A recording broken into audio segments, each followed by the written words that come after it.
Há uma data no calendário que move mais de 2 bilhões de pessoas ao mesmo tempo. Uma data que faz sinos tocarem, altares serem cobertos de flores, famílias se reunirem, velas serem acesas e crianças vestirem roupas brancas que jamais vão usar de novo. Uma data que, por séculos, foi cercada de choro, de joelhos caídos no chão frio das igrejas, de rosários apertados entre os dedos de avós que tremiam ao pronunciar o nome de um homem morto e ressuscitado. Essa data é a Páscoa. E quase tudo que você sabe sobre ela é falso. Não é um exagero. Não é provocação barata. Não é o tipo de coisa que alguém diz para chamar atenção. É o resultado de séculos de investigação filosófica, arqueológica, histórica e teológica. Investigação que a Igreja Católica, as igrejas evangélicas e as instituições religiosas do mundo inteiro fizeram de tudo para sufocar, desviar, proibir, queimar e enterrar. E no centro de tudo isso, no coração exato dessa ruptura entre a fé e a razão, existe um homem que viveu no século XVII, em Amsterdã, filho de comerciantes judeus portugueses, expulso da sua própria comunidade com as palavras de maldição mais violentas que o judaísmo conhece, um homem que leu os textos sagrados com olhos que ninguém antes havia usado da mesma maneira. Esse homem foi Baruch de Spinoza, e o que ele descobriu, o que ele ousou escrever, sistematizar e defender com a frieza de quem não teme nem Deus nem o diabo, pode mudar para sempre a forma como você enxerga essa celebração que o mundo chama de Páscoa. Mas antes de continuar, preciso que você entenda uma coisa. Este não é um vídeo para quem quer conforto. Este não é um vídeo para quem prefere que as perguntas difíceis permaneçam sem resposta. Este é um vídeo para quem já sentiu, em algum momento da vida, que havia algo errado, que as histórias não fechavam, que as datas não batiam, que as versões mudavam conforme quem as contava, que o silêncio das instituições, às vezes, gritava mais alto do que qualquer sermão. Se você já sentiu isso, mesmo que por um segundo, mesmo que tenha abafado esse pensamento com culpa, então você está no lugar certo, porque nas próximas horas vamos percorrer juntos 7 mentiras, 7 construções narrativas que foram levantadas ao longo de 2000 anos com uma precisão quase cirúrgica, tijolo por tijolo, concílio por concílio, decreto por decreto, excomunhão por excomunhão. Mentiras que não nasceram do nada. Mentiras que têm autores, que têm datas, que têm motivações políticas, financeiras e psicológicas profundas. E Spinoza, esse homem que viveu em pobreza, que poliu lentes de vidro para sobreviver, que recusou cátedras e honrarias para não comprometer uma vírgula do que pensava, foi o primeiro a olhar para esses fundamentos e dizer com toda a calma e todo o rigor que a razão permite: isso não aconteceu da maneira que te contaram. Não foi um ataque. Foi uma análise. Não foi ódio. Foi método. E é exatamente esse método, essa capacidade de ler os textos sagrados como documentos históricos, de tratar os milagres como eventos que precisam de causa e efeito, de separar a emoção coletiva da evidência concreta, que vamos usar aqui. Ao longo de 14 partes, construídas uma sobre a outra, como os andaimes de um edifício, que vai crescendo até o ponto em que você consegue ver a cidade inteira lá de cima. Vamos desmontar, peça por peça, as 7 mentiras mais poderosas que foram construídas em torno da Páscoa. A ressurreição como foi realmente concebida e por quem, a data que foi escolhida e o que havia nela antes de Cristo. O túmulo vazio e o que os evangelhos contraditórios revelam quando você os lê lado a lado. A figura de Maria Madalena e o que foi apagado dela. A traição de Judas e se ela realmente aconteceu como nos contaram. O julgamento de Pilatos e o absurdo histórico que ele representa. E por fim, a 7ª mentira, a maior de todas, aquela que Spinoza identificou com uma clareza devastadora e que, quando você entender, vai fazer tudo o mais se encaixar de uma maneira que não tem volta. Não existe como desver o que você vai ver aqui. Então, se você está pronto, se você tem coragem de sentar diante de uma ideia e deixar que ela te desmonte antes de te reconstruir, então fique, porque estamos apenas começando.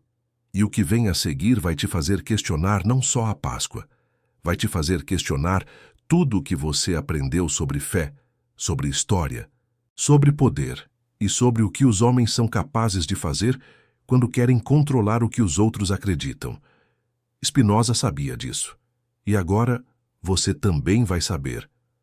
Amsterdã, 1656. O inverno ainda não havia terminado completamente, mas já havia algo diferente no ar naquela manhã de julho. Uma tensão que não era fria, mas que tampouco era quente. Era o tipo de tensão que precede as grandes rupturas. O tipo de silêncio que se instala antes de um raio. Dentro da sinagoga portuguesa de Amstel, a Talmud Torá, uma das mais importantes comunidades judaicas da diáspora europeia, um jovem de 23 anos estava sendo julgado. Não por um crime com vítimas identificáveis. Não por roubo, não por violência, não por traição no sentido convencional da palavra. Ele estava sendo julgado por algo muito mais perigoso do que qualquer delito que um tribunal civil pudesse processar. Ele estava sendo julgado por pensar. O nome dele era Baruch de Spinoza, filho de mercadores judeus que haviam fugido de Portugal para escapar da Inquisição, aquela mesma Inquisição que queimava homens por ler a Bíblia no idioma errado, por guardar o Shabat em segredo, por recusar-se a dobrar os joelhos diante de uma imagem de madeira pintada de dourado. Sua família havia cruzado oceanos, sacrificado fortunas e enterrado parentes para preservar uma fé. E agora, aquele jovem, filho e neto dessa sobrevivência, estava sendo expulso dessa mesma fé com um texto de maldição que faria até a Inquisição corar de inveja. O Sheren, a excomunhão judaica, pronunciado contra Spinoza naquele dia, foi o mais severo já registrado na história da comunidade de Amsterdã. Não havia palavras amenas, não havia espaço para apelação. O documento declarava, em português e hebraico, que Spinoza seria amaldiçoado durante o dia e durante a noite, amaldiçoado ao deitar e ao levantar, amaldiçoado ao entrar e ao sair, que ninguém deveria falar com ele, escrever para ele, fazer-lhe qualquer favor, ficar sob o mesmo teto que ele, ou chegar a menos de 4 côvados de sua presença. Ele tinha 23 anos, e ninguém, nem os líderes da sinagoga, nem os rabinos que assinaram o documento, nem os comerciantes que se afastaram dele nas ruas, ninguém jamais explicou oficialmente o que exatamente ele havia feito de errado. Esse silêncio é, em si mesmo, uma das primeiras pistas do que vamos investigar ao longo deste vídeo. Porque quando uma instituição pune alguém com a máxima severidade disponível e se recusa a articular publicamente a razão, isso não é descuido, isso é estratégia. Isso é o comportamento de quem sabe que nomear o problema é dar a ele uma forma, e dar a ele uma forma é convidar ao debate, e convidar ao debate é arriscar perder. O que Spinoza havia descoberto, ou melhor, o que Spinoza havia começado a dizer em voz alta, era simples o suficiente para ser dito em uma frase, mas devastador o suficiente para desmoronar séculos de autoridade religiosa construída sobre um único fundamento: a ideia de que os textos sagrados foram escritos por Deus, ditados palavra por palavra, a profetas que eram apenas instrumentos divinos e que, portanto, não podiam ser questionados, contraditados ou analisados com os mesmos critérios que se aplicariam a qualquer outro documento humano. Spinoza disse: não. Disse que a Bíblia, tanto o Antigo quanto o Novo Testamento, era um documento histórico, escrito por homens, em contextos específicos, com objetivos específicos, com limitações específicas de conhecimento, de perspectiva e de interesse político. Disse que os milagres não podiam ter acontecido da maneira descrita, porque os milagres, por definição, representariam uma violação das leis da natureza, e as leis da natureza são a expressão da ordem racional do universo, e essa ordem racional é, para Spinoza, a própria substância do que chamamos de Deus. Em outras palavras, se Deus é a ordem do universo, então Deus não pode violar a si mesmo. Essa ideia, formulada com precisão filosófica no Tratado Teológico Político, publicado anonimamente em 1670, foi a primeira bomba de tempo que Spinoza plantou no fundamento do edifício religioso ocidental, mas não foi a única, porque Spinoza não parou em declarar que os milagres eram impossíveis. Ele foi além.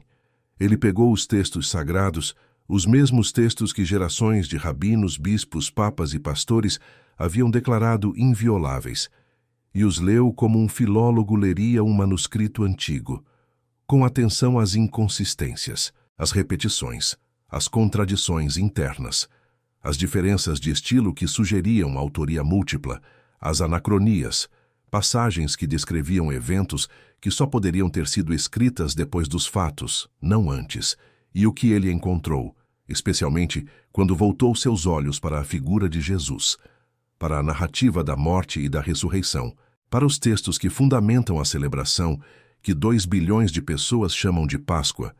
O que ele encontrou foi exatamente o tipo de coisa que nenhuma instituição que depende da fé inabalável de suas congregações poderia permitir que fosse dito em voz alta. Mas antes de entrarmos nas mentiras em si, antes de desmontar uma por uma as 7 construções narrativas que foram erguidas em torno da Páscoa, precisamos entender o contexto em que Spinoza operava, porque sem esse contexto, o que ele fez parece apenas corajoso. Com esse contexto, o que ele fez parece quase impossível. Imagine uma Europa em que a Igreja não era apenas uma instituição espiritual, era um poder político, era um poder econômico, era um poder militar, era um poder jurídico. Havia tribunais eclesiásticos com autoridade para prender, torturar e executar. Havia índices de livros proibidos, listas de textos que nenhum cristão podia ler sem incorrer em pecado mortal.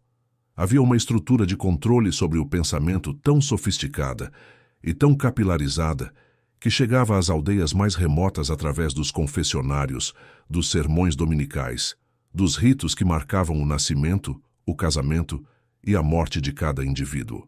Nessa Europa, escrever que os milagres não existem não era apenas heresia. Era suicídio social, econômico e frequentemente físico. Giordano Bruno havia sido queimado vivo em 1600 por ideias não muito diferentes. Galileu havia sido forçado a ajoelhar e recitar uma abjuração pública em 1633, apenas 23 anos antes do Scherem de Spinoza, declarando que o Sol não se movia ao redor da Terra, porque a Igreja precisava que a Terra fosse o centro do universo para que o drama da salvação humana fizesse sentido geográfico e cósmico. Nesse contexto, o que Spinoza fez não foi apenas publicar um livro, foi construir, com paciência e método, um instrumento de demolição. Uma ferramenta filosófica que qualquer pessoa com capacidade de raciocínio poderia usar para examinar os próprios fundamentos das crenças que lhe haviam sido transmitidas e descobrir o que havia embaixo desses fundamentos. E o que havia embaixo, o que Spinoza encontrou, e o que nós vamos encontrar juntos neste vídeo, não era o nada. Não era o vazio. Era outra coisa, muito mais perturbadora do que o vazio.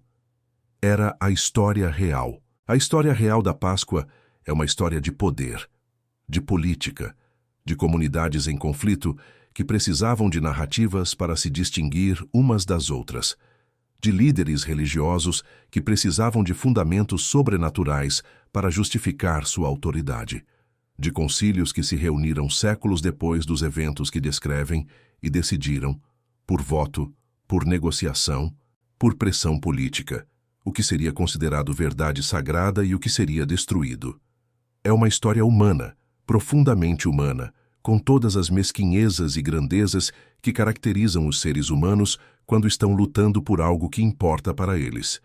E é exatamente por ser humana que ela é tão fascinante, tão complexa, tão diferente da versão limpa, dourada e sem contradições que foi entregue a você no banco da igreja ou na escola dominical, ou nos joelhos de uma avó que acreditava com toda a força do seu coração. Essa avó não estava mentindo para você. Ela acreditava. E acreditava porque alguém antes dela acreditava.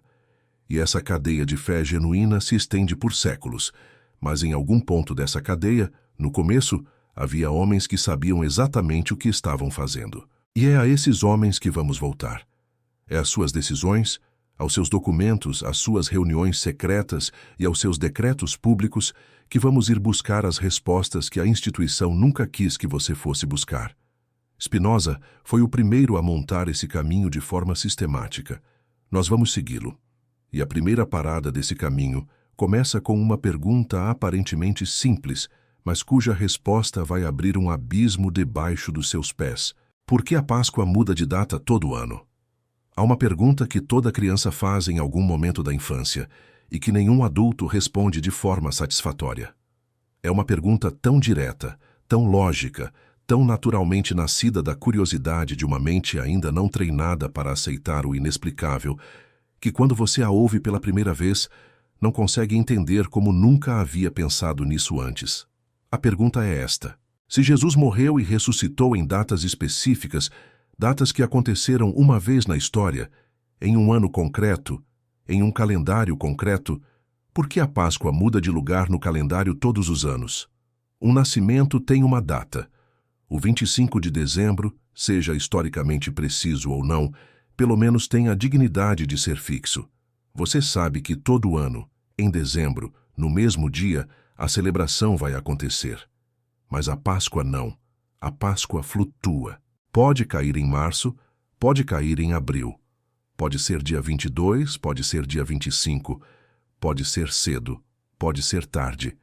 E a regra para calcular quando ela vai cair, a regra oficial, a regra que a Igreja usa, envolve luas, equinócios e um cálculo astronômico que não tem absolutamente nada a ver com um evento histórico ocorrido em Jerusalém há 2000 anos. A regra, para quem nunca parou para ler, é a seguinte: a Páscoa cristã cai no primeiro domingo após a primeira lua cheia, que ocorre depois do equinócio de primavera do hemisfério norte. Leia essa frase de novo. Lua cheia, equinócio, primavera. Essas são palavras astronômicas. São palavras que pertencem ao vocabulário dos calendários agrícolas, dos rituais de fertilidade, das celebrações do retorno da vida após o inverno, que são, essas sim, práticas que existem em praticamente todas as culturas humanas, desde antes do surgimento do judaísmo, do cristianismo ou de qualquer das grandes religiões monoteístas. E é aqui que Spinoza, e depois dele, gerações de historiadores, arqueólogos e filólogos, começa a puxar o primeiro fio. Porque se a data da Páscoa é determinada por critérios astronômicos que correspondem a festividades pagãs muito anteriores ao cristianismo, então a pergunta inevitável é: a Páscoa cristã foi construída sobre o evento histórico da morte e ressurreição de Jesus? Ou o evento histórico da morte e ressurreição de Jesus foi encaixado em uma celebração que já existia? Para responder a essa pergunta, precisamos ir a um lugar que a maioria dos fiéis nunca foi: o Concílio de Nicéia, em 325 d.C. O Concílio de Nicéia foi uma reunião convocada pelo imperador romano Constantino, não um papa, não um apóstolo, um imperador romano que havia se convertido ao cristianismo por razões que os historiadores ainda debatem, mas que claramente incluíam a unificação política de um império fragmentado. Nessa reunião, bispos de todo o mundo cristão se juntaram para resolver uma série de disputas teológicas que estavam dividindo a Igreja e, por extensão, desestabilizando o império. Uma dessas disputas era sobre a data da Páscoa, porque até 325 d.C., diferentes comunidades cristãs celebravam a Páscoa em datas diferentes. Algumas a celebravam junto com a Páscoa judaica, o Pessach, no 14 de Nisan do calendário hebraico, independentemente do dia da semana. Essas comunidades eram chamadas de quarto-decimanos e eram especialmente numerosas na Ásia Menor. Outras comunidades, principalmente em Roma e Alexandria, insistiam que a Páscoa devia ser celebrada sempre em um domingo, o dia da ressurreição, e que não devia coincidir com o calendário judaico. O que aconteceu no Concílio de Nicéia foi uma decisão política, não teológica, não histórica, política. Constantino queria unidade. Unidade significava uma data, e a data escolhida, O primeiro domingo após a primeira lua cheia após o equinócio de primavera era uma data que, curiosamente, correspondia a festividades já celebradas por povos de toda a Europa e do Mediterrâneo, povos que o Império estava tentando incorporar à nova ordem cristã. Mas há algo ainda mais revelador que a decisão em si. Há a justificativa que Constantino deu para a decisão. Em uma carta redigida após o concílio, uma carta que sobreviveu e que pode ser consultada hoje em arquivos históricos, o imperador explica por que a data da Páscoa não pode coincidir com a Páscoa judaica. E a justificativa não é teológica, não é histórica. É antissemita no sentido mais literal do termo. Constantino escreve que é inaceitável que os cristãos compartilhem uma data com aquele povo que havia matado o Senhor. Essa frase, aquele povo que havia matado o Senhor, é ela mesma uma construção histórica que Spinoza vai desmontar mais à frente. Mas por agora, o que importa é perceber o seguinte: a data da Páscoa cristã foi decidida em 325 d.C., 300 anos após os eventos que ela pretende comemorar, por um imperador romano em um concílio político, por razões que incluíam a exclusão do judaísmo e a absorção de populações pagãs. Não foi revelada, não foi descoberta, foi decidida. Mas a história da data da Páscoa vai ainda mais fundo, porque quando você começa a pesquisar as origens das tradições que compõem a celebração, o coelho, os ovos, os presentes, as velas, as fogueiras acesas na véspera, você encontra algo que a Igreja oficial nunca quis explicar de frente. Você encontra Ostara, ou Eostre, ou Ishtar, ou qualquer dos outros nomes pelos quais as culturas pré-cristãs da Europa e do Oriente Médio chamavam suas deusas da primavera, da fertilidade e do renascimento.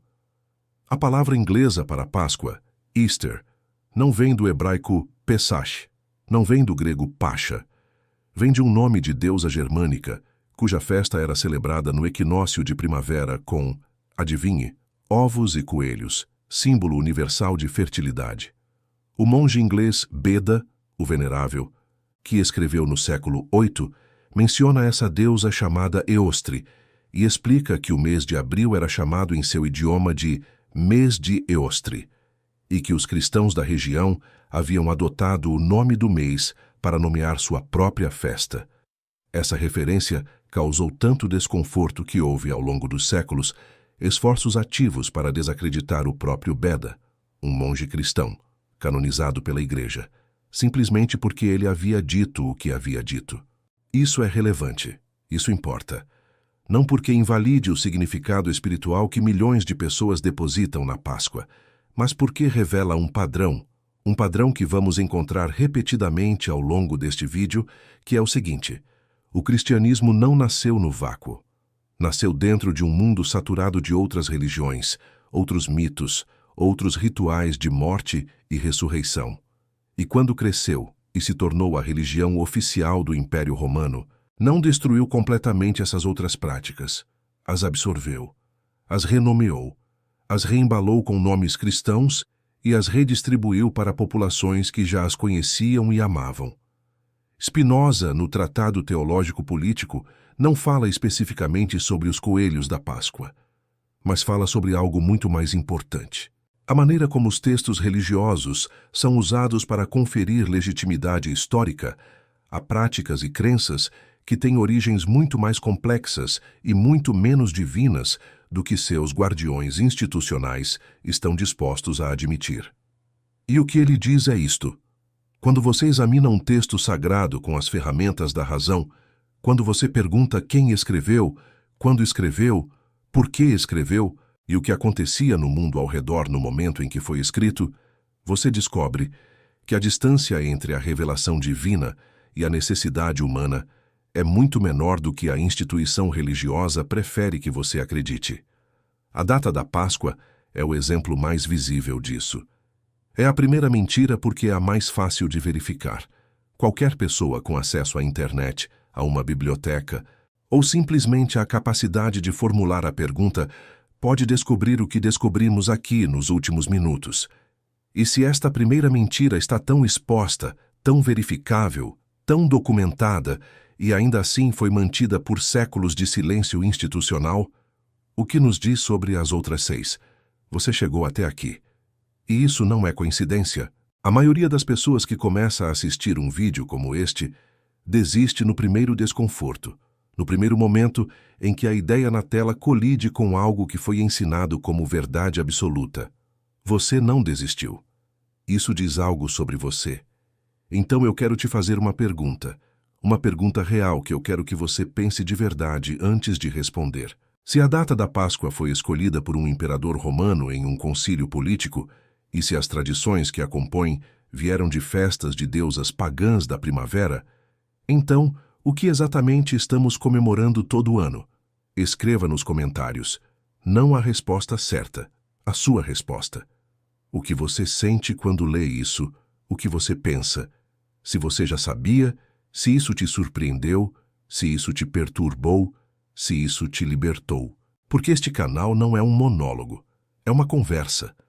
E as melhores partes dessa conversa costumam aparecer não no vídeo, mas nos comentários embaixo dele. Se você ainda não faz parte desse círculo de pessoas que escolhem pensar em vez de apenas acreditar, se inscreva agora. Porque o que vem nos próximos blocos é exatamente o tipo de coisa que não se encontra em nenhum sermão dominical. E você vai querer estar aqui quando isso aparecer. Agora, continuemos. Existe uma história que antecede Jesus em pelo menos 2000 anos.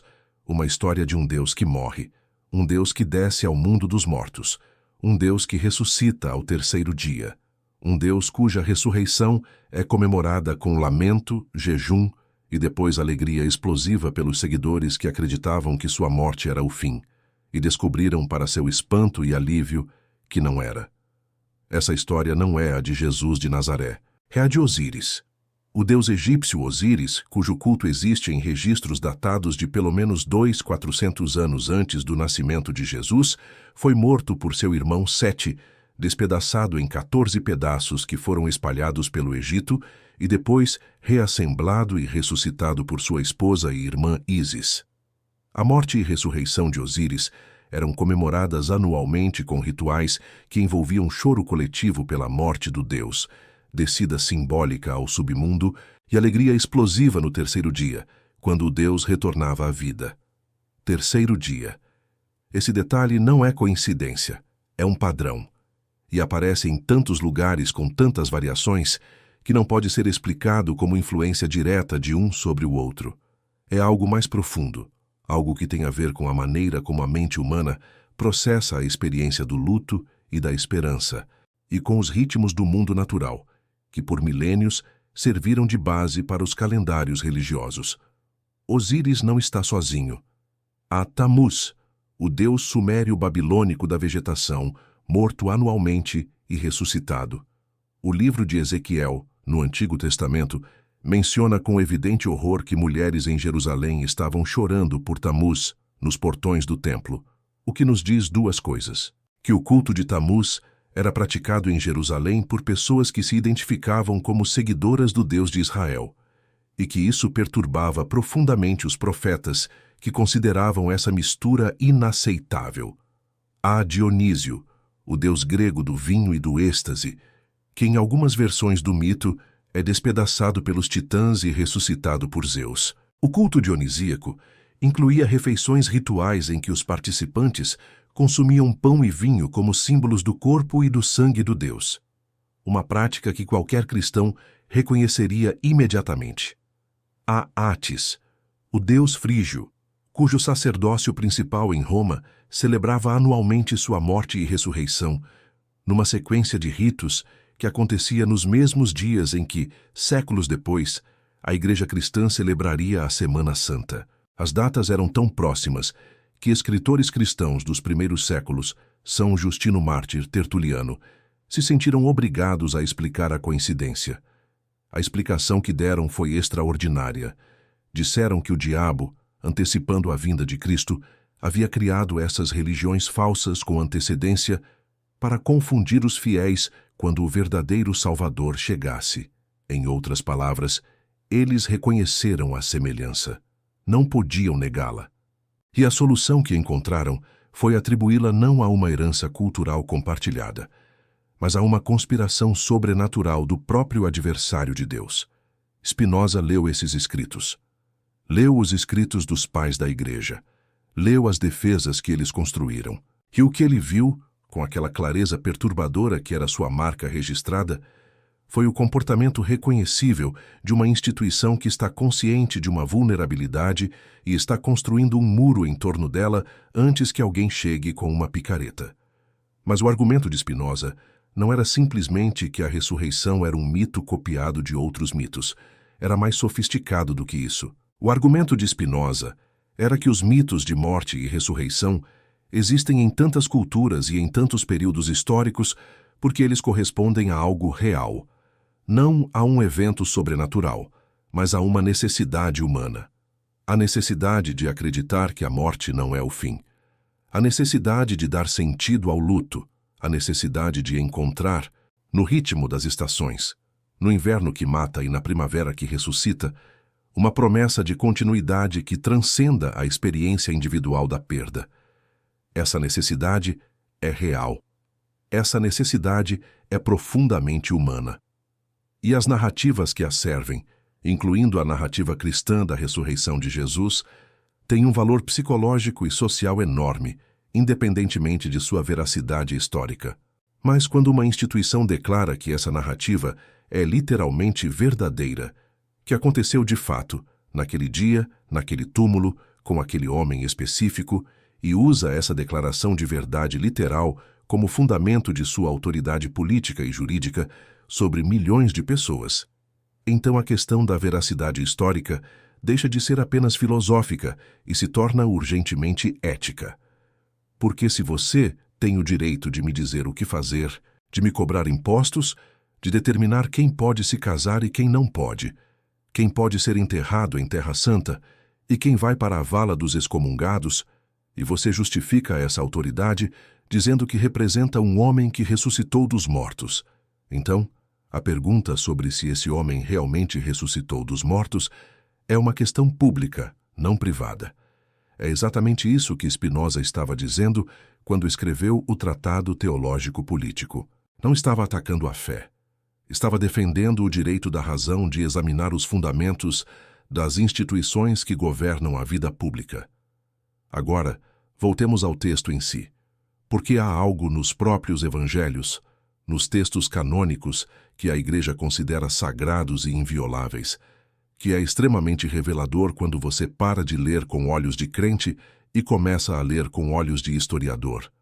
Os 4 evangelhos, Mateus, Marcos, Lucas e João, não concordam sobre o que aconteceu depois da morte de Jesus.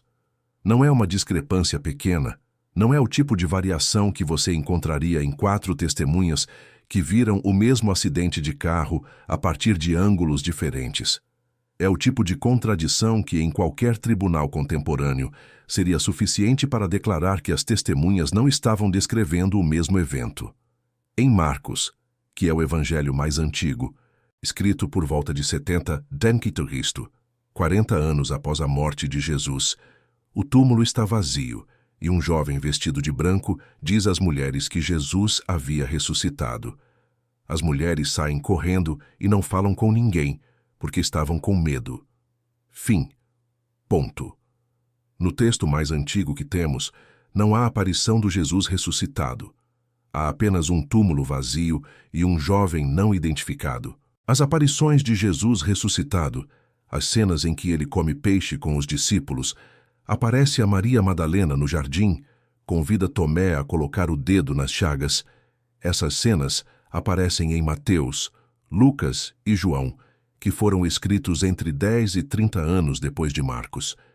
Em outras palavras, a narrativa da ressurreição ficou progressivamente mais detalhada, mais elaborada, mais milagrosa, à medida que os anos passavam e que a comunidade cristã crescia e precisava de uma história que fosse mais convincente, mais poderosa, mais irresistível do que as histórias dos deuses concorrentes.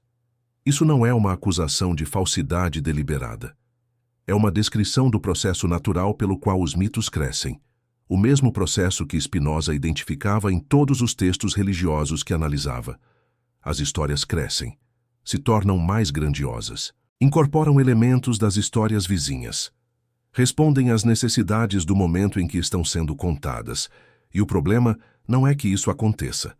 O problema é que a instituição que se apoia nessas histórias declare que elas são imunes a esse processo. A ressurreição não foi inventada por Jesus, não no sentido de que ele a planejou, que foi um embusteiro consciente que encenou sua própria morte e ressurreição. O que a evidência histórica e filosófica sugere é algo mais sutil e mais profundo, que a narrativa da ressurreição cresceu ao redor da morte de Jesus da mesma maneira que narrativas de ressurreição haviam crescido ao redor de outras figuras religiosas antes e depois dele, porque os seres humanos precisam acreditar que a morte pode ser vencida, e essa necessidade é mais forte do que qualquer evidência em contrário. Spinoza compreendia isso, e compreendia também que reconhecer essa necessidade, reconhecer de onde ela vem, como ela funciona, por que ela é tão poderosa, não é destruir a espiritualidade humana. É, pelo contrário, o único caminho para uma espiritualidade que seja verdadeiramente livre. Vamos falar sobre o túmulo, porque o túmulo é o centro de tudo. É o argumento fundamental do cristianismo. É o ponto em torno do qual toda a teologia da ressurreição gira. São Paulo, escrevendo por volta de 55 a.C., o mais antigo dos textos cristãos que possuímos, é explícito sobre isso. Se Cristo não ressuscitou, a nossa fé é vã. O túmulo vazio é, portanto, a pedra angular. Remova-a e o edifício inteiro desmorona. Mas há um problema que os próprios evangelhos introduzem, sem aparentemente perceber o que estão fazendo. O problema é o seguinte: nenhum dos 4 evangelhos afirma que alguém viu Jesus sair do túmulo. Nenhum. Não há testemunha ocular da ressurreição em si. Há testemunhas do túmulo vazio. Há testemunhas de encontros com alguém que dizem ser Jesus ressuscitado. Mas o momento específico da ressurreição, o instante em que um corpo morto voltou à vida e saiu de uma tumba selada com uma pedra, esse momento não tem nenhuma testemunha nos textos canônicos. Isso é notável. E é o tipo de detalhe que só aparece quando você lê o texto como um documento histórico, em vez de como um texto devocional. Agora, há 4 explicações possíveis para um túmulo vazio. 4, e apenas 4, em termos puramente históricos e lógicos. Primeira, o corpo ressuscitou e saiu. Essa é a explicação cristã oficial. Segunda, o corpo foi removido por alguém antes das mulheres chegarem ao túmulo. Essa é, curiosamente, a explicação que o próprio Evangelho de Mateus registra como sendo a versão que os líderes judaicos espalharam, que os discípulos haviam roubado o corpo enquanto os guardas dormiam. Terceira, as mulheres foram ao túmulo errado. Eram forasteiras em Jerusalém, era de madrugada, e a cidade estava cheia de turistas por causa do Pessach. Um túmulo vazio em um jardim poderia muito bem ser o túmulo errado. Quarta, nunca houve um túmulo. A história do sepultamento honorável de Jesus por José de Arimateia, um membro rico e influente do Sinédrio, o mesmo conselho que havia ordenado a execução de Jesus, é historicamente implausível a um grau que raramente é discutido abertamente. Sobre esta quarta possibilidade, precisamos demorar um pouco mais, porque a prática romana em relação aos condenados à crucificação era bem documentada e era o oposto de um sepultamento honorável. Os crucificados eram deixados na cruz, às vezes por dias, às vezes por semanas. O propósito da exposição pública do corpo era precisamente humilhar o condenado, demonstrar o poder de Roma e dissuadir outros de seguir o mesmo caminho. Após a morte, os corpos eram frequentemente atirados em fossas comuns, valas coletivas fora das cidades, onde eram enterrados os criminosos e os sem família. O historiador John Dominic Crossan, um dos maiores especialistas mundiais em Jesus histórico, argumentou durante décadas que a hipótese historicamente mais plausível é que o corpo de Jesus foi tratado como os corpos de todos os outros crucificados pelos romanos, ou seja, que não houve sepultamento individual, que não houve túmulo, e que a história de José de Arimateia é uma construção narrativa destinada a resolver o problema de onde estava o corpo. Isso não quer dizer que Jesus não existiu. A maioria dos historiadores sérios aceita que houve um pregador judeu chamado Jesus de Nazaré que foi crucificado sob Pôncio Pilatos. O que está em disputa não é a existência do homem, mas a natureza dos eventos após sua morte. Spinoza, trabalhando no século XVII, sem os recursos da arqueologia moderna, chegou a conclusões semelhantes através de um caminho diferente: a análise interna dos textos. O que ele observou, e que é verificável por qualquer pessoa que leia os 4 evangelhos em sequência, é que as narrativas do túmulo vazio e dos encontros com o ressuscitado são não apenas diferentes em detalhes, mas fundamentalmente incompatíveis em pontos cruciais. Em Mateus, as mulheres que vão ao túmulo são Maria Madalena e a outra Maria. Em Marcos, são Maria Madalena, Maria mãe de Tiago e Salomé. Em Lucas, são Maria Madalena, Joana, Maria mãe de Tiago e outras não identificadas. Em João é apenas Maria Madalena, sozinha. Em Marcos, elas encontram um jovem vestido de branco dentro do túmulo.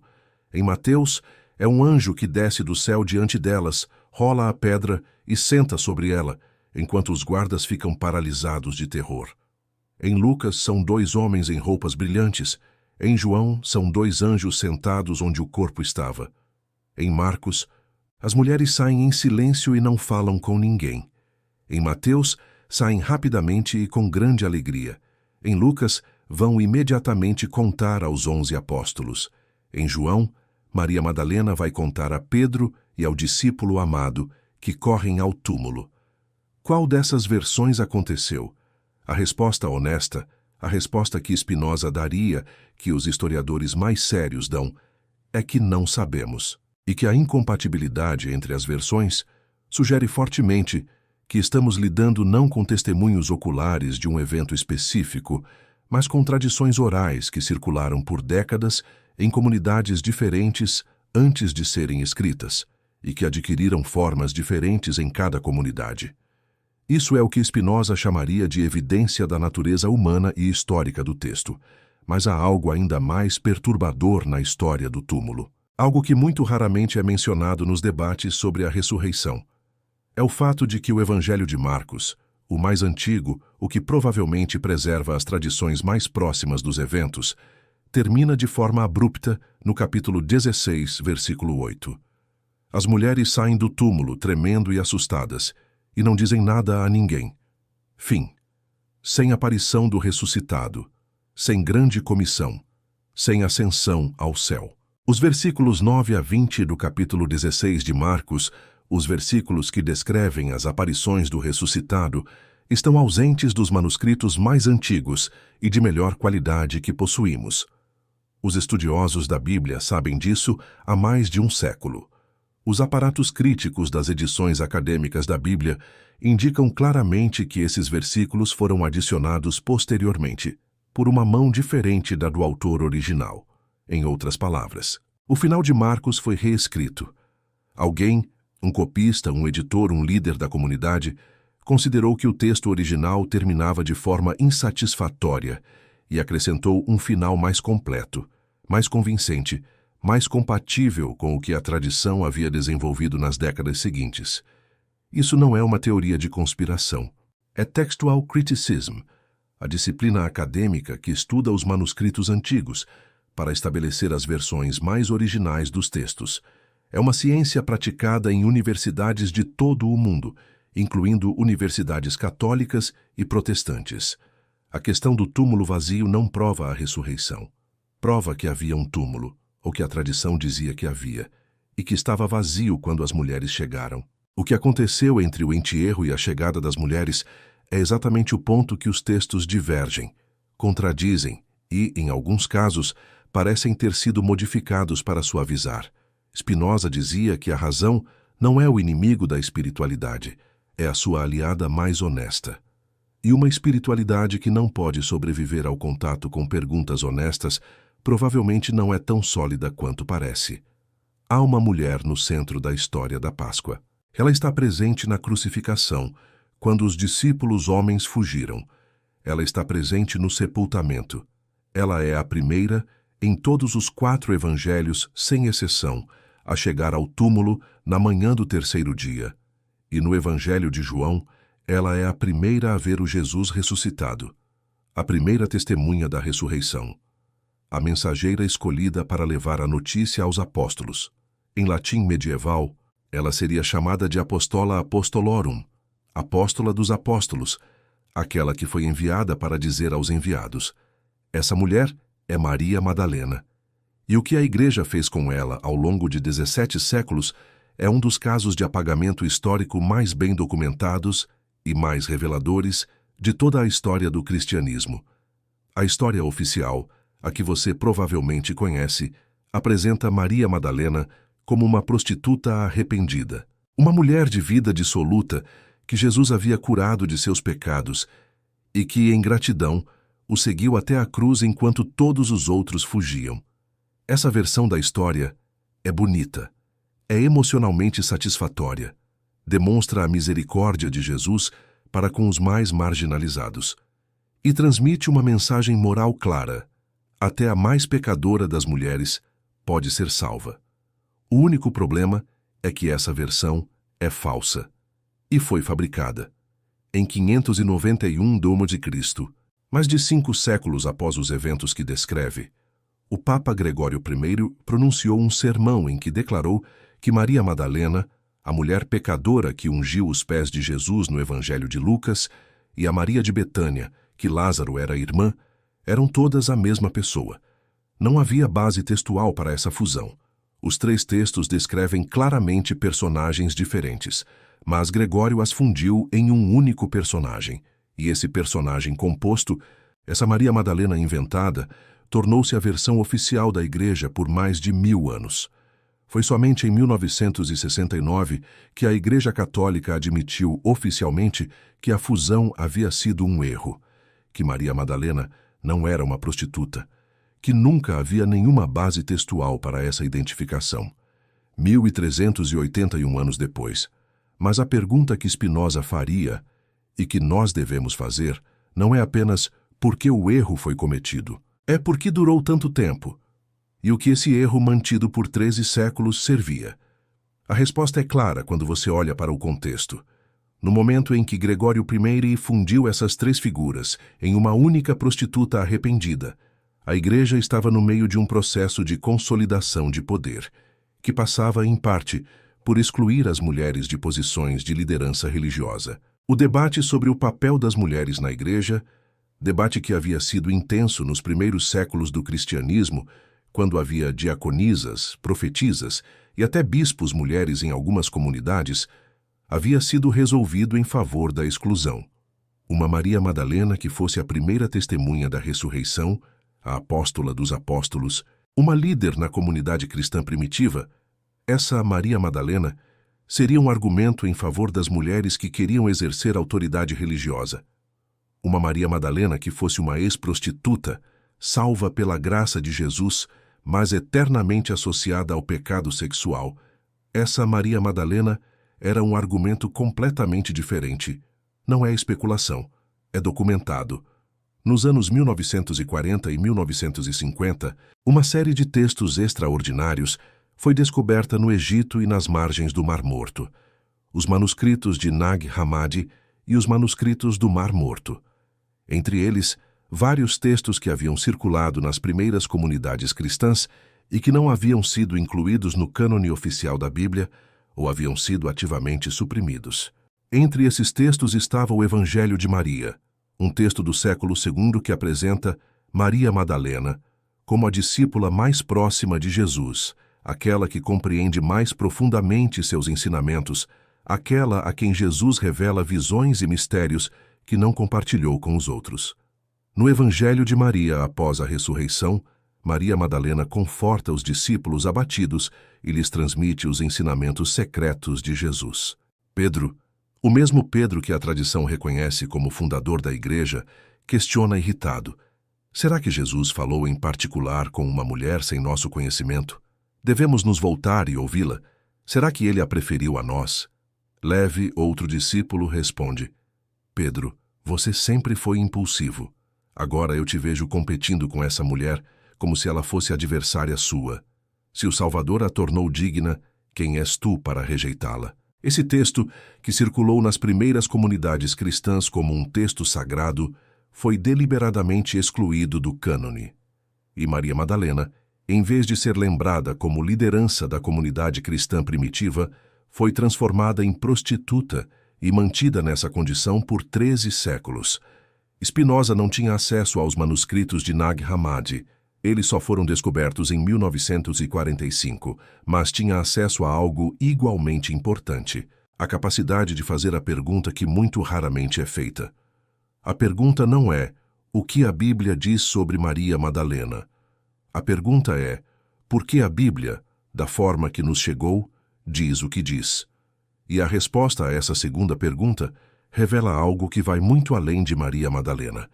Revela o processo pelo qual a Igreja decidiu, ao longo de séculos, quais vozes seriam ouvidas e quais seriam silenciadas. Spinoza chamaria isso de o poder da interpretação, o poder de decidir quais textos são sagrados e quais são heréticos, quais narrativas são verdadeiras e quais são apócrifas. E esse poder, dizia ele, não é um poder divino, é um poder humano, um poder político, um poder que beneficia aqueles que o exercem e suprime aqueles que questionam. Maria Madalena foi suprimida porque representava uma possibilidade que o poder institucional não podia tolerar. A possibilidade de que as mulheres fossem, aos olhos de Jesus histórico, iguais aos homens na capacidade de liderar, ensinar e testemunhar a verdade. E a prova mais poderosa disso não está nos textos apócrifos, está no próprio texto canônico. Porque mesmo nos 4 evangelhos oficiais, mesmo após séculos de edição, de seleção, de padronização, Maria Madalena persiste. Está na crucificação, está no sepultamento, está na manhã da ressurreição. Está como a primeira testemunha. Você não apaga completamente alguém que estava em todos os lugares que importavam. Você só pode distorcê-la. E foi exatamente isso que fizeram. Nenhum nome na história ocidental carrega o peso do nome Judas. É o nome da traição em estado puro.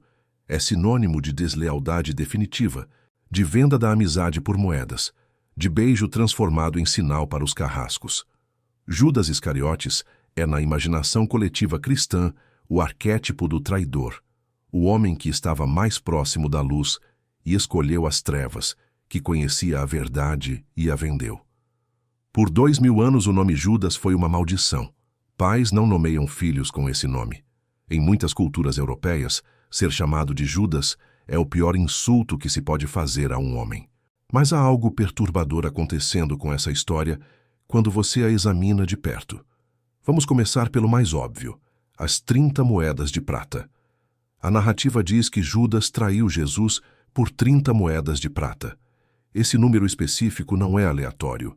É uma referência direta a uma passagem do livro do profeta Zacarias, no Antigo Testamento, onde 30 moedas de prata são mencionadas como o preço pago a um pastor pelo seu trabalho. Em outras palavras, a quantia pela qual Judas vendeu Jesus é um símbolo literário tirado de um texto profético, não um valor histórico registrado em algum documento do período. Isso, por si só, levanta uma questão metodológica importante. Até que ponto os detalhes da narrativa da Páscoa são construções literárias deliberadas, destinadas a fazer a vida de Jesus corresponder a profecias do Antigo Testamento, em vez de registros históricos de eventos que realmente aconteceram? A resposta, segundo Spinoza e segundo a tradição do estudo crítico da Bíblia que ele inaugurou, é: em uma extensão muito maior do que a instituição religiosa está disposta a admitir. Os evangelhos foram escritos por pessoas que acreditavam que Jesus era o Messias prometido pelas escrituras judaicas. Essa crença os levava naturalmente a narrar a vida de Jesus de forma que ela se correspondesse com as profecias messiânicas. Isso não necessariamente significa invenção deliberada. Pode ser seleção, pode ser interpretação, pode ser a memória naturalmente moldada pela crença.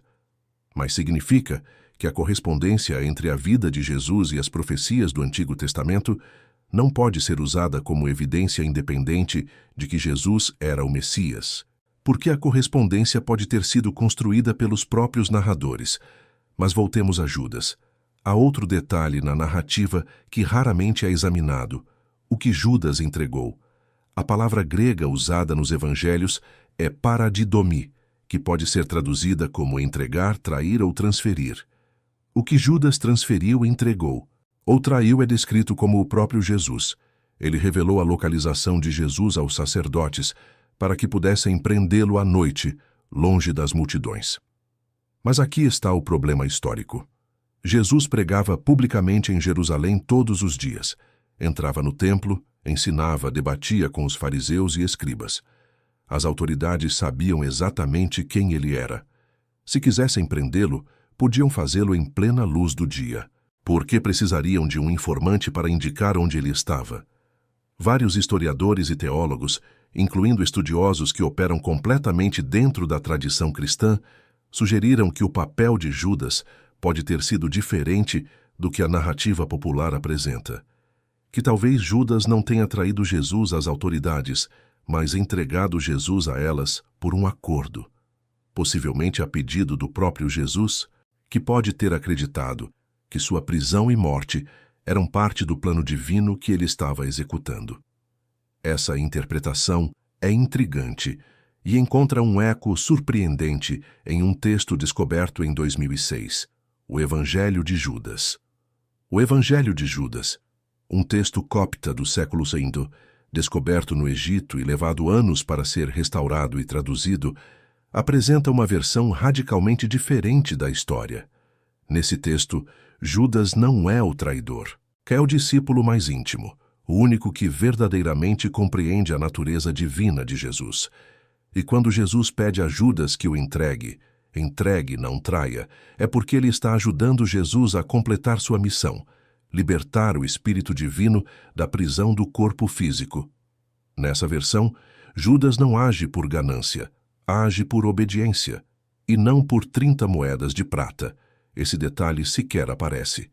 A Igreja declarou esse texto herético no século II. Irineu de Lyon, um dos pais da Igreja, o menciona especificamente e o condena. E por quase 2000 anos, o texto esteve perdido. Mas o fato de que existia, o fato de que comunidades cristãs do século VI o consideravam sagrado, nos diz algo fundamental sobre a natureza da tradição cristã primitiva. Ela não era uma, era múltipla, contraditória, disputada. Havia muitos cristianismos antes de haver o cristianismo. Spinoza sabia disso, e é exatamente isso que ele demonstra no Tratado Teológico Político, que o texto que chamamos de Bíblia, incluindo o Novo Testamento, é o resultado de um processo de seleção. Alguns textos foram incluídos, outros foram excluídos, alguns foram modificados.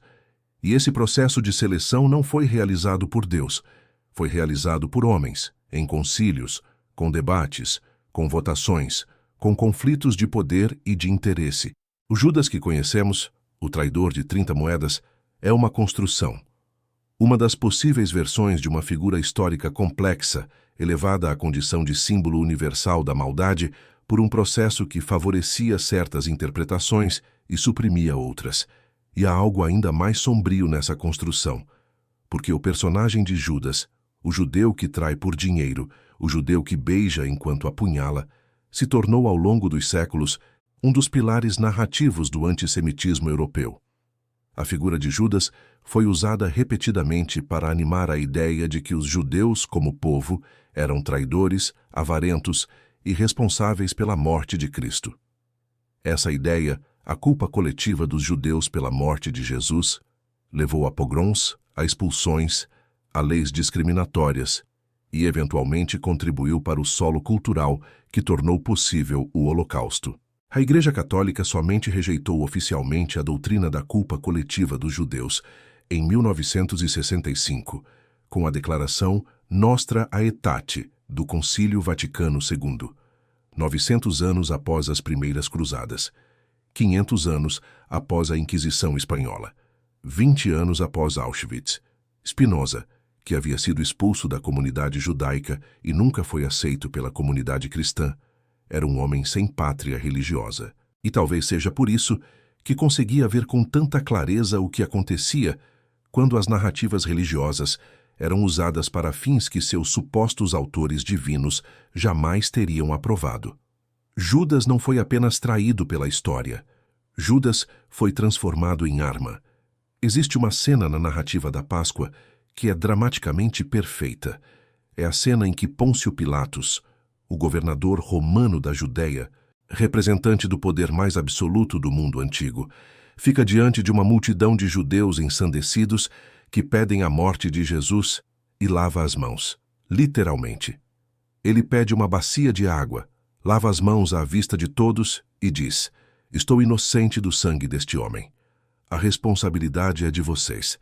E a multidão responde, em uma das frases mais devastadoramente consequentes da história humana, com as palavras que em Mateus 27:25 estão registradas assim: "Que o seu sangue caia sobre nós e sobre os nossos filhos."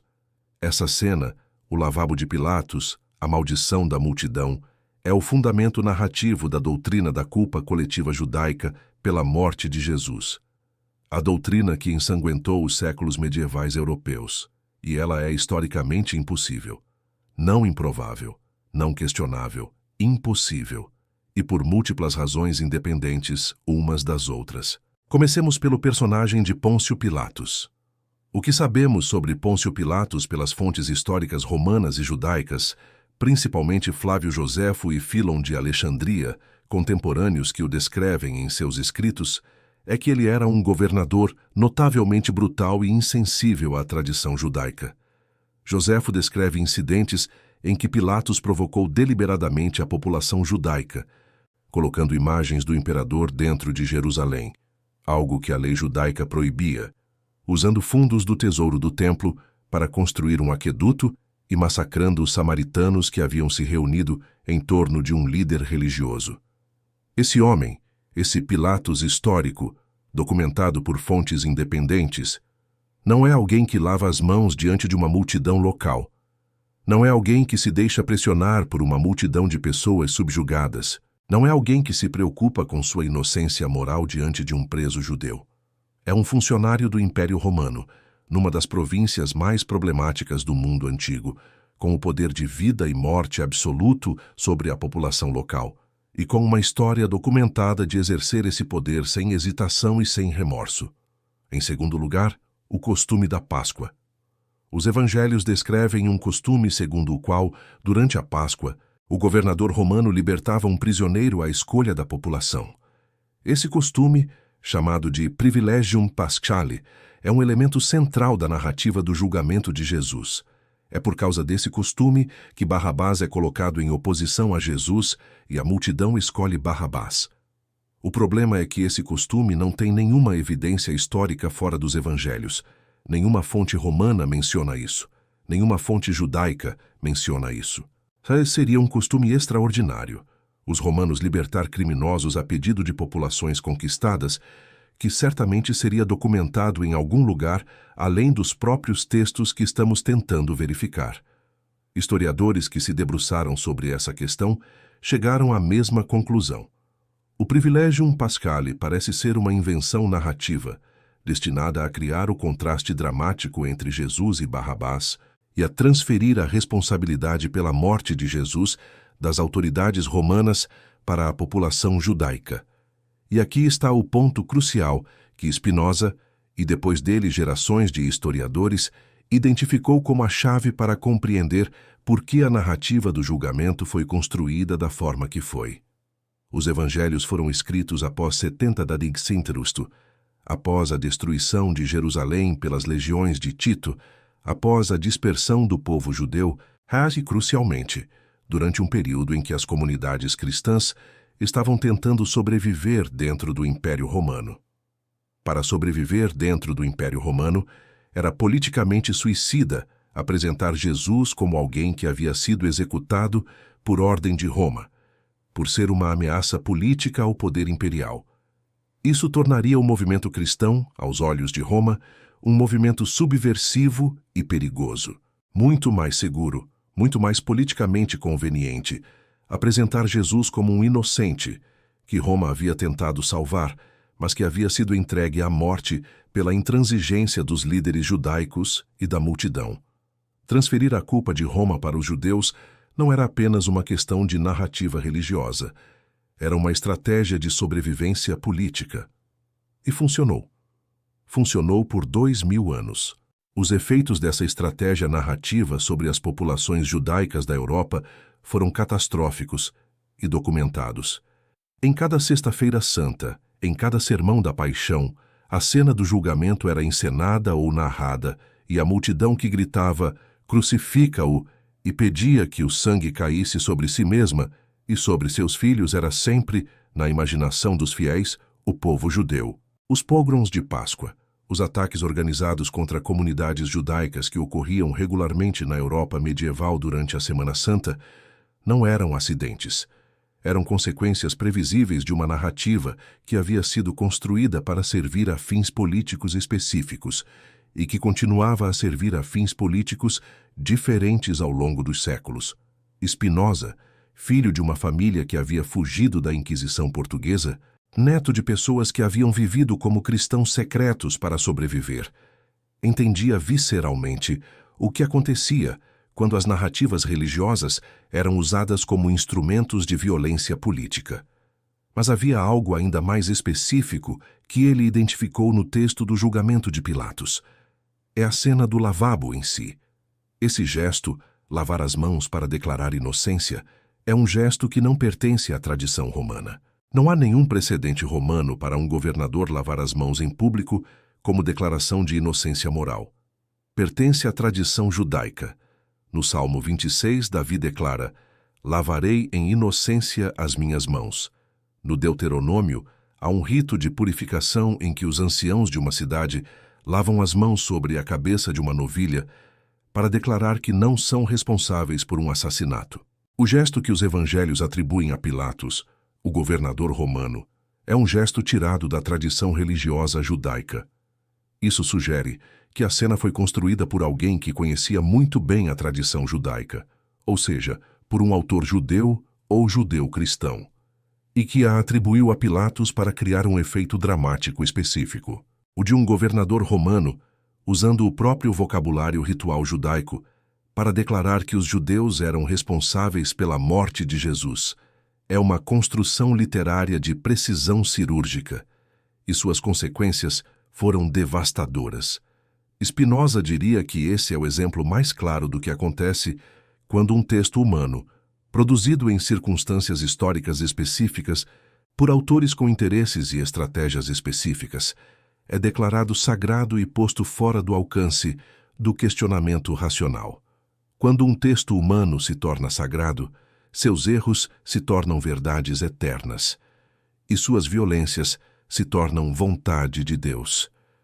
Chegamos à sétima mentira, e é preciso dizer, antes de continuar, que as 6 que viemos antes, a data fabricada, a ressurreição copiada de outros mitos, o túmulo sem testemunhas, o apagamento de Maria Madalena, a traição de Judas distorcida, o julgamento impossível de Pilatos, todas essas 6 mentiras são, em certo sentido, detalhes. São peças de um quebra-cabeça maior. A sétima mentira é o quadro que contém todas as outras peças. É a mentira sobre a natureza de Deus que a Páscoa pressupõe e vende. A cada domingo, a cada sermão, a cada imagem de um homem nu e torturado, pendurado em uma cruz de madeira, que orna as paredes de hospitais, escolas, parlamentos e lares em todo o mundo ocidental. Para entender essa mentira, precisamos fazer a pergunta que a maioria das pessoas nunca se permite fazer diretamente. Não porque seja proibida, mas porque é tão central, tão fundamental, que o simples ato de formulá-la parece um ato de violência contra algo que sempre pareceu intocável. A pergunta é esta: o que tipo de Deus precisaria que seu filho fosse torturado e assassinado para poder perdoar os pecados dos seres humanos? Deixe a pergunta pousar, porque essa é a doutrina central do que os teólogos cristãos chamam de expiação. A ideia de que Deus criou os seres humanos.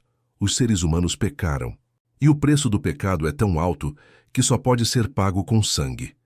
Com o sangue de um ser inocente e divino, com a morte do próprio Filho de Deus. A Páscoa é a celebração desse pagamento. A cruz é o recibo. Agora, Spinoza não formulou sua crítica nesses termos exatos. Ele era um filósofo, não um polemista. Mas o que ele demonstrou com precisão e paciência ao longo do Tratado Teológico-Político e da Ética é algo que destrói o fundamento sobre o qual essa doutrina repousa. Ele demonstrou que o Deus da Bíblia, o Deus que se arrepende, que fica com raiva, que fica com ciúme, que muda de ideia, que precisa ser aplacado com sacrifícios, que exige o sangue de seu filho para poder perdoar. Esse Deus não é uma descrição da natureza divina, é uma projeção da natureza humana. Os seres humanos se arrependem, ficam com raiva, ficam com ciúme, mudam de ideia, exigem compensação pelas ofensas. E quando constroem uma imagem de Deus, constroem inevitavelmente uma imagem que se parece com eles mesmos, aumentada, amplificada, infinitizada, mas fundamentalmente humana em seus afetos e em sua lógica. Spinoza chamou isso de antropomorfismo teológico, a tendência de atribuir características humanas ao divino, e identificou-o como a fonte de todos os erros filosóficos sobre a natureza de Deus. Para Spinoza, Deus não tem emoções. Deus não se arrepende, nem perdoa porque Deus não julga. Deus não exige sangue porque Deus não é ofendido. Deus não precisa de um filho morto, porque Deus não é uma entidade separada do universo, que observa os humanos de fora e decide o que fazer com eles.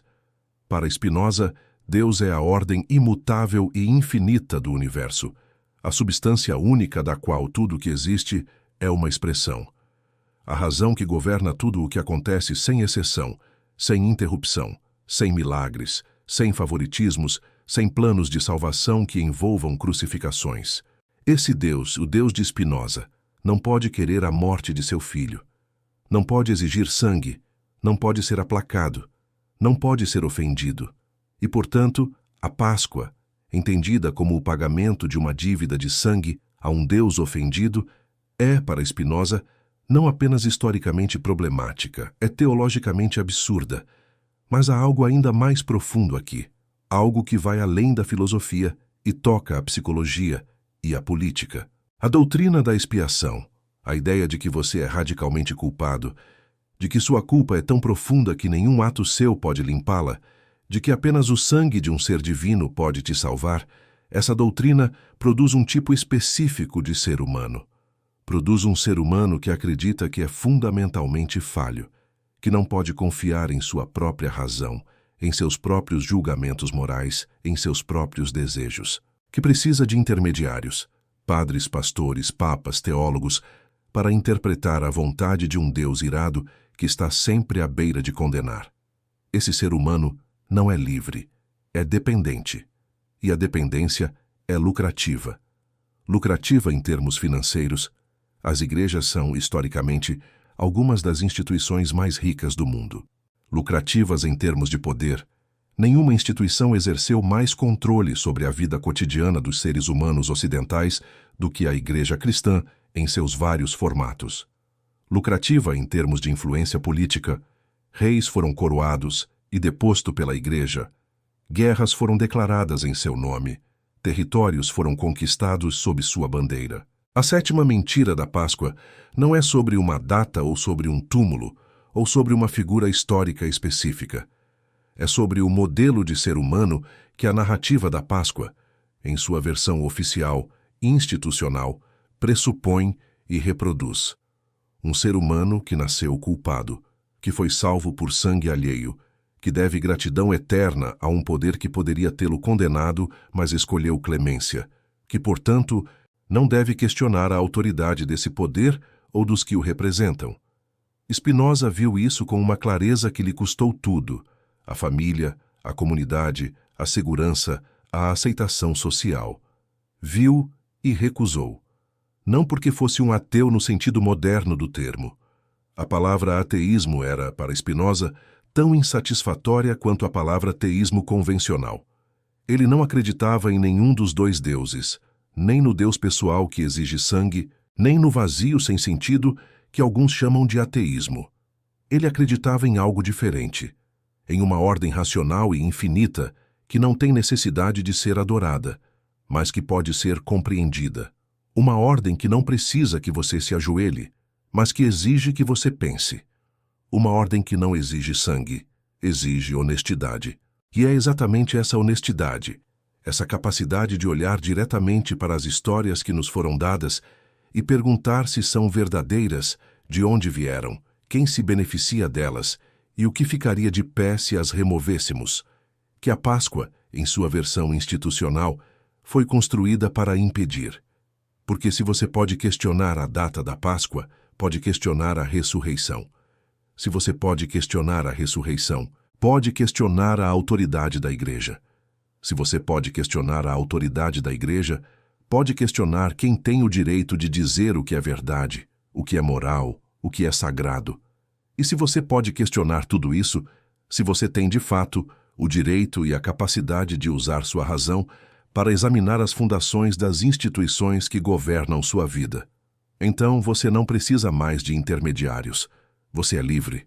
Essa liberdade era o que Spinoza queria para cada ser humano.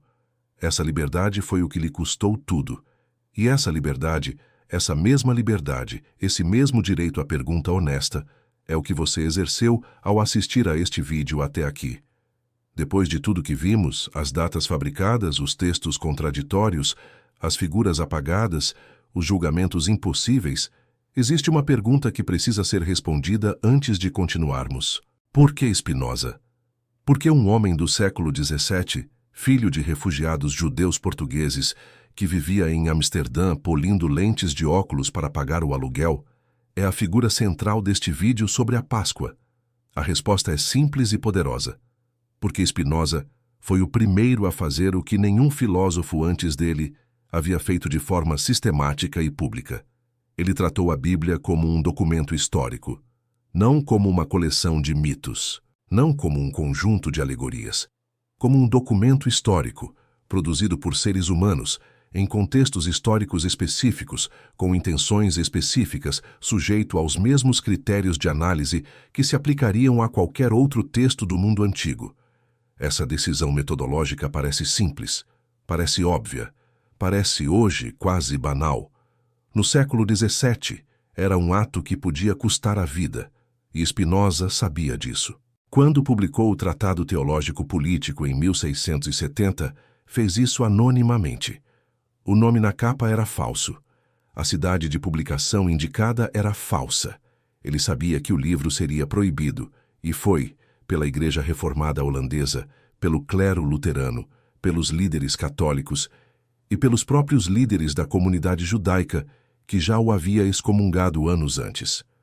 O livro foi chamado de obra forjada no inferno, de veneno para a alma, de blasfêmia sistemática, e mesmo assim circulou. Passou de mão em edições clandestinas por toda a Europa. Foi lido por Leibniz, que foi visitar Spinoza pessoalmente. Foi estudado por Locke, cujas ideias sobre tolerância religiosa carregam a marca inconfundível do pensamento spinozano.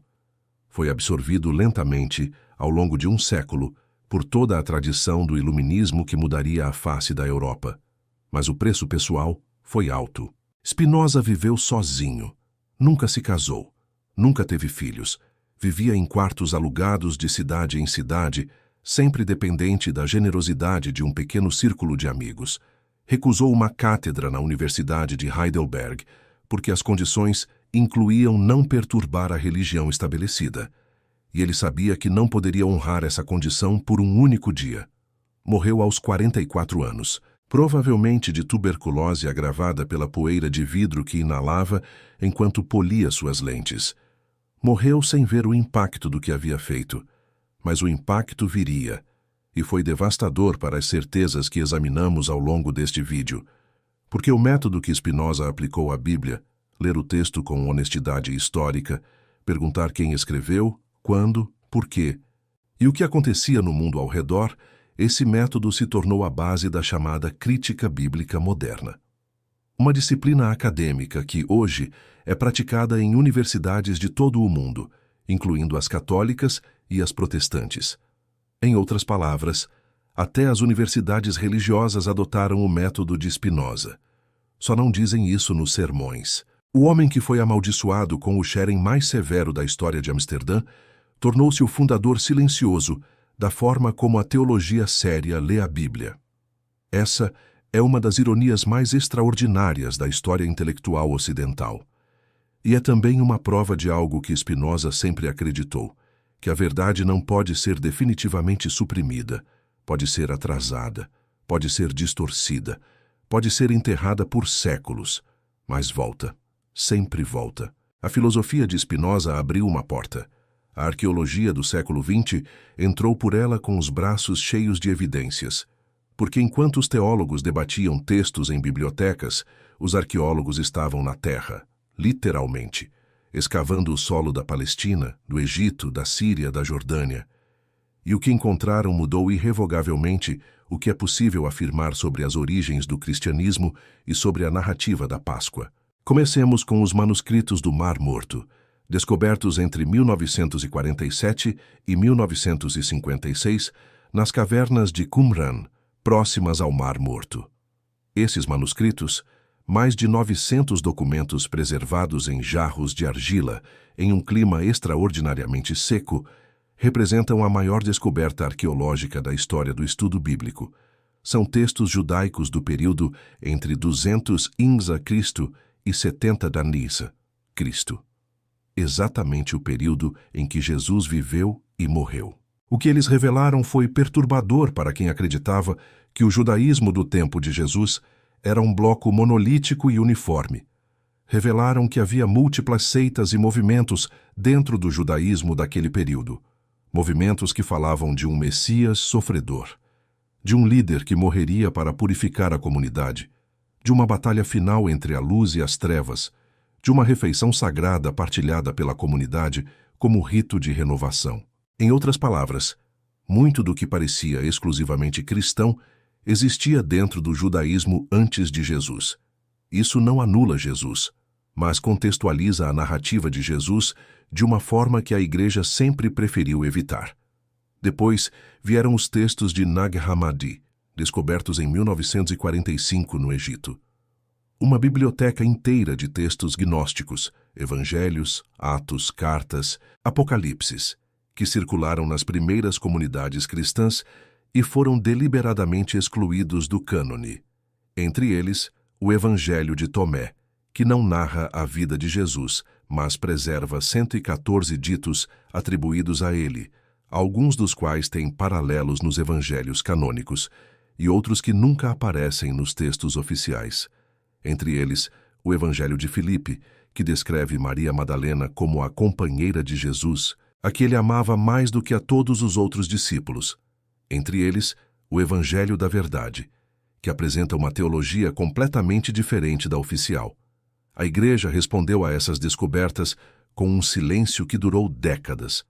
Os manuscritos de Nag Hammadi foram descobertos em 1945, mas o acesso acadêmico completo foi bloqueado por disputas institucionais até os anos 1970. Um dos principais responsáveis pelo acesso restrito era um religioso com ligações à Igreja Católica. Isso não é especulação. Está documentado na história acadêmica da descoberta. Mas a arqueologia não parou aí. Em 1990, uma ossuária, uma caixa de ossos de pedra calcária usada para guardar ossos após a decomposição do corpo, foi encontrada em Jerusalém, numa câmara funerária, com o nome de Caifás inscrito na tampa. Caifás, o sumo sacerdote que, segundo os evangelhos, presidiu o julgamento de Jesus e o entregou a Pilatos. Uma figura que muitos scholars chegaram a questionar se havia realmente existido foi confirmada pela arqueologia. O que isso significa? Significa que o contexto histórico dos evangelhos é real. Os lugares, as figuras, as instituições existiram, mas a existência do cenário não valida o roteiro. Um tribunal real existiu. Um sumo sacerdote real existiu. Uma crucificação real quase certamente aconteceu. Mas o que foi dito no tribunal, como o julgamento foi conduzido, quem estava presente, o que aconteceu depois, Esses detalhes pertencem ao território onde a história termina e a narrativa começa. E Spinoza, que não tinha ossuárias nem manuscritos do deserto, sabia disso apenas pela análise interna dos textos. Sabia que havia uma fronteira entre o documento e a doutrina, entre o evento e a interpretação, entre o que aconteceu e o que foi conveniente dizer que havia acontecido. A arqueologia passou o século XX confirmando que essa fronteira existe e continuando a revelar, a cada nova descoberta, que o mundo em que Jesus viveu era infinitamente mais complexo, mais plural, mais contestado do que a versão oficial da Páscoa está disposta a reconhecer.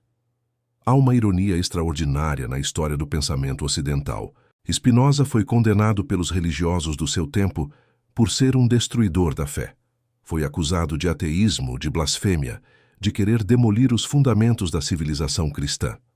350 anos depois, as descobertas da neurociência, da psicologia evolutiva, da antropologia e da física quântica produziram uma imagem da realidade que, em muitos aspectos fundamentais, se parece muito mais com o Deus de Spinoza do que com o Deus da Páscoa. Comecemos pela neurociência da crença religiosa. Pesquisadores das universidades de Harvard, Oxford e Duke passaram as últimas décadas mapeando o que acontece no cérebro humano durante experiências religiosas. O que encontraram confirma algo que Spinoza intuiu através da filosofia.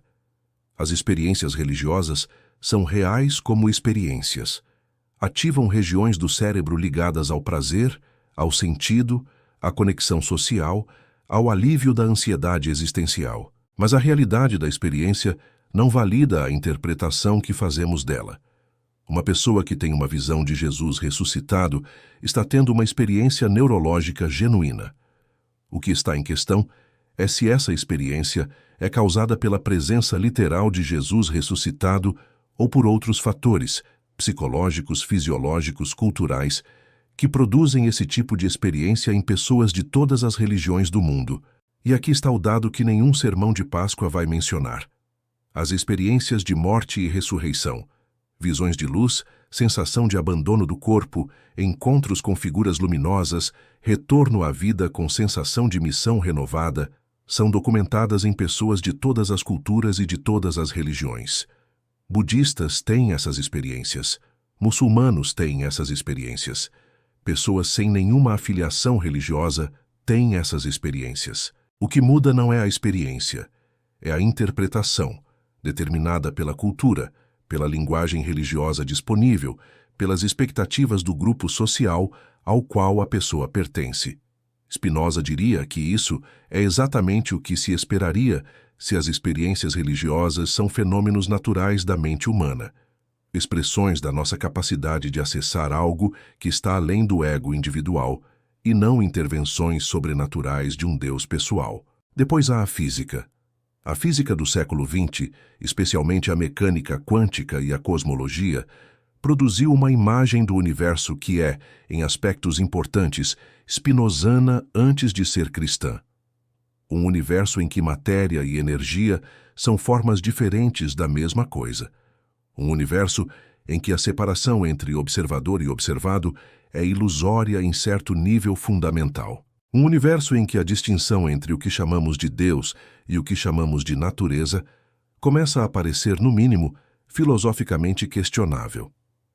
Einstein, que leu Spinoza e o admirava profundamente, disse repetidamente que acreditava no Deus de Spinoza, não no Deus pessoal que responde a orações e intervém nos assuntos humanos, no Deus que é a ordem racional e infinita do universo. Quando alguém perguntou a Einstein se acreditava em Deus, ele respondeu que acreditava em um Deus que não joga dados com o universo. É uma frase famosa, mas poucos sabem que é, essencialmente, uma parafraseação de Spinoza. E quando você entende isso, quando você percebe que um dos maiores cientistas da história usava o framework filosófico de Spinoza para descrever sua visão do cosmos, o que isso diz sobre a versão do divino que a Páscoa propõe? A Páscoa propõe um Deus que joga dados, que intervém, que escolhe favoritismos, que exige sangue, que ressuscita corpos de túmulos em resposta à fé de comunidades específicas. A física moderna, a neurociência, a antropologia e a arqueologia não encontraram evidências desse Deus. Encontraram, em vez disso, algo que se parece muito com o que Spinoza descreveu. Uma ordem infinita, racional, imparcial, que não favorece nenhuma espécie, nenhuma nação, nenhuma religião, mas que, ao mesmo tempo, é a substância de tudo que existe, incluindo a capacidade humana de pensar, de sentir, de amar e de perguntar. Chegamos a um ponto em que é preciso dizer algo que seria fácil de omitir, mas que Spinoza diria, e que a honestidade intelectual exige. Por que, diante de tudo que vimos, 2 bilhões de pessoas ainda celebram a Páscoa? A resposta fácil, a resposta que satisfaz o espírito crítico, mas ignora a complexidade humana, é porque foram enganadas, porque a instituição é poderosa, porque o medo do inferno e da condenação paralisa o pensamento. Essa resposta é parcialmente verdadeira, mas é radicalmente incompleta. A verdade mais profunda, e Spinoza a conhecia, porque era um homem que entendia os afetos humanos com uma precisão que seu Tratado das Emoções demonstra página após página. É que as pessoas creem, porque a crença serve funções reais, profundas e nem sempre substituíveis. A Páscoa reúne famílias, cria rituais coletivos de luto e alegria, oferece uma linguagem para falar sobre a morte num mundo que preferiria fingir que ela não existe. Dá às pessoas a sensação de que suas vidas têm significado dentro de uma narrativa maior. Conecta gerações. A avó que reza o mesmo terço que sua avó rezava, no mesmo dia, com as mesmas palavras. Essas funções não são triviais, são profundamente humanas. E o pensamento crítico que desmonta as 7 mentiras não destrói automaticamente a necessidade que as alimentou. Spinoza sabia disso, e é por isso que ele nunca pregou contra a religião popular. Nunca disse que as pessoas deveriam simplesmente parar de acreditar.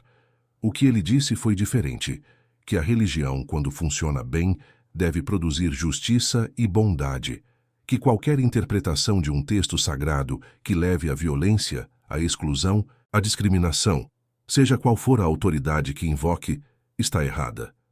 Não porque viole um mandamento específico, mas porque contradiz o único critério que Spinoza considerava universalmente válido: o amor ao próximo e a preservação da dignidade humana. Em outras palavras, Spinoza não era contra a fé, era contra a fé usada como instrumento de controle e de violência. E essa distinção importa. Importa agora, neste momento do vídeo, porque você está provavelmente num lugar complexo.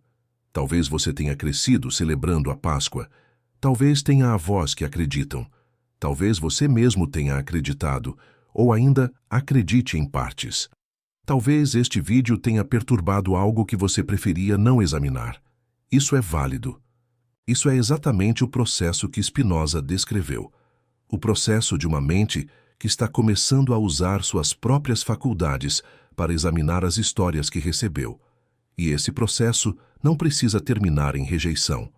Pode terminar em algo mais difícil e mais interessante, em uma fé que sobreviveu ao exame, que não precisa da ressurreição literalmente verdadeira para encontrar significado na história de um homem que desafiou o poder e morreu por isso, que não precisa de um túmulo vazio para encontrar sentido na ideia de que o amor é mais forte do que a morte.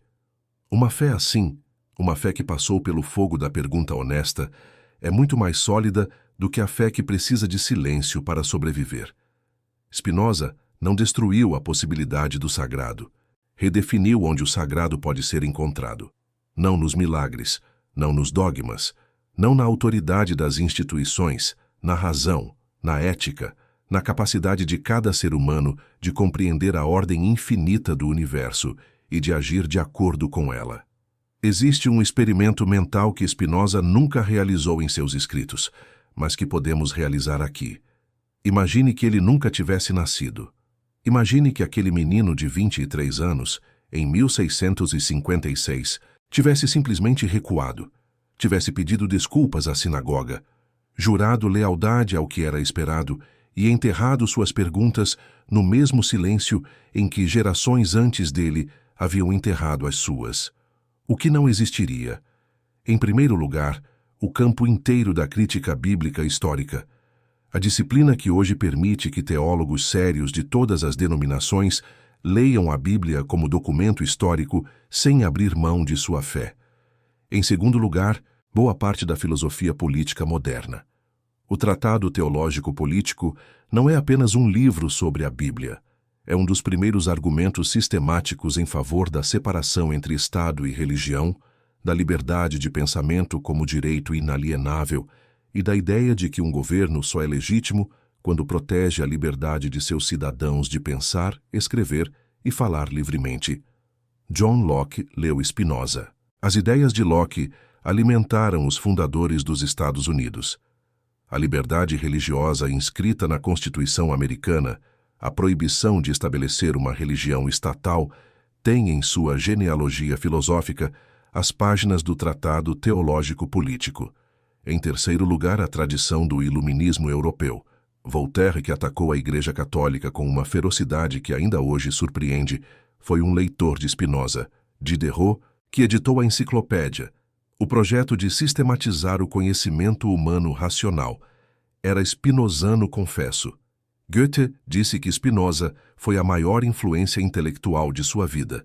A Revolução Francesa, com seus ideais de liberdade, igualdade e fraternidade, com sua separação do poder político da autoridade religiosa, não teria ocorrido da mesma forma sem o terreno filosófico que Spinoza, entre outros, preparou. E a Páscoa? A Páscoa sobreviveu a tudo isso. Sobreviveu ao iluminismo, à Revolução Francesa, ao darwinismo, à física quântica, aos manuscritos do Mar Morto, ao Concílio Vaticano II, à internet. 2 bilhões de pessoas ainda a celebram. Isso não significa que as 7 mentiras que examinamos deixaram de existir. Significa que a necessidade humana que a Páscoa serve, a necessidade de rituais coletivos de morte e renascimento, de narrativas que deem sentido à perda, de comunidade organizada ao redor de valores compartilhados, essa necessidade é mais profunda e mais persistente do que qualquer crítica filosófica ou arqueológica. E Spinoza sabia disso. O que ele esperava não era que as pessoas parassem de celebrar a Páscoa. Era que as instituições que governam em nome da Páscoa deixassem de usar essa celebração como instrumento de controle, de exclusão e de violência. Em muitos aspectos isso aconteceu.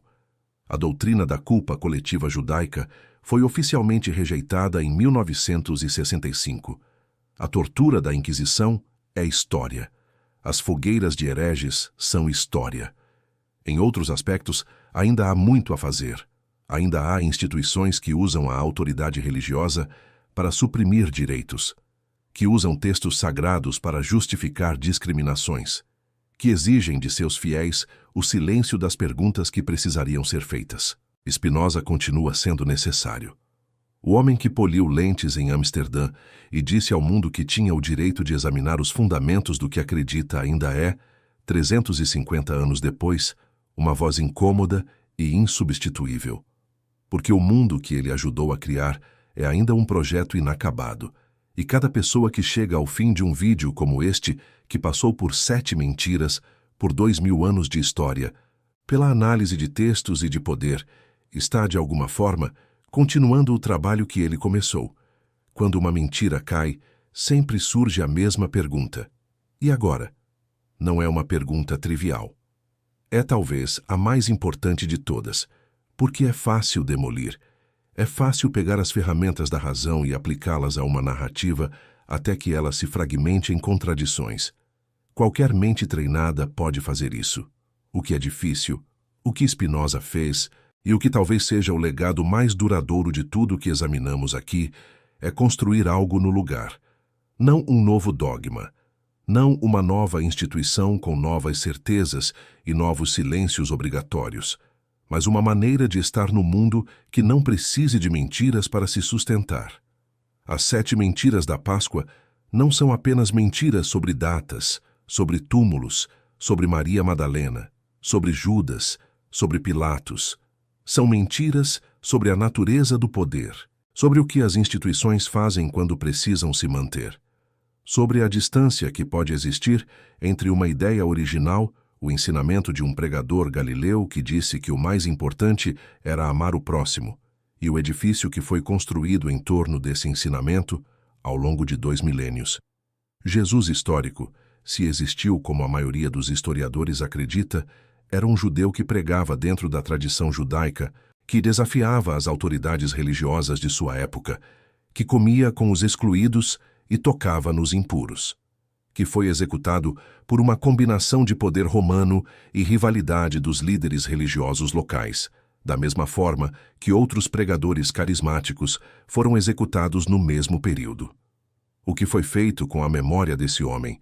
As datas fabricadas, a ressurreição construída sobre modelos pagãos, o túmulo sem testemunhas, o apagamento das mulheres que lideraram, a traição distorcida de Judas, o julgamento impossível de Pilatos e, acima de tudo, o modelo de ser humano culpado e dependente que a doutrina da expiação produziu.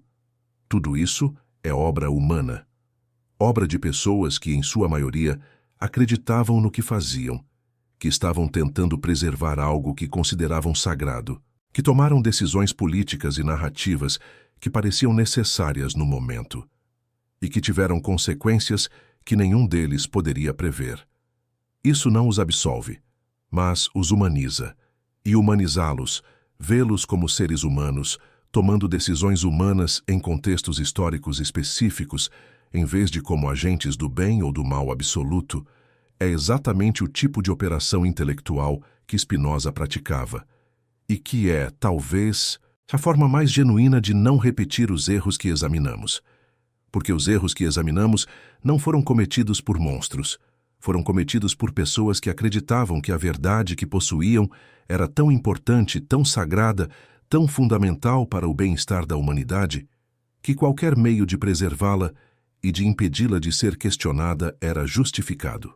E é exatamente esse movimento, o movimento de declarar uma verdade inviolável e suprimir as perguntas que a ameaçam, que Spinoza identificou como o maior perigo não apenas para a filosofia, mas para a vida em sociedade.